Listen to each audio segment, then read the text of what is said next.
Pinsala naman sa agri-sector dahil sa pagtama ng habagat, Bagyong Luis at Maymay umabutan ng 350 million.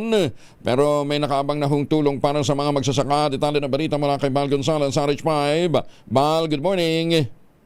Kuya Angel, nakapagtala ang Department of Agriculture ng kabuwang 347.37 na halaga ng pinsala sa sektor ng agrikultura mula sa 6 na rehiyon sa bansa dahil sa gupit ng magkasunod na bagyo at pinalakas na habagat. Batay sa datos ng DA Disaster Risk Reduction and Management Operations Center, mahigit 11,000 magsasaka mula sa higit 10,600 hektarya ng sakahan ang naapektuhan ng bagyo. Ito'y mula sa Ilocos Region, Cagayan Valley, Central Luzon, Calabar Zone, Mimaropa, maging sa Western Visayas. Kabilang sa mga nasirang pananim ang palay, mais at livestock. Sa pagtaya ng DA, nasa 7,471 metriko tonelada ng produkto ang nasira. Dahil sa pagbaha at lakas ng ulan at hangin na dala ng bagyo at habagat.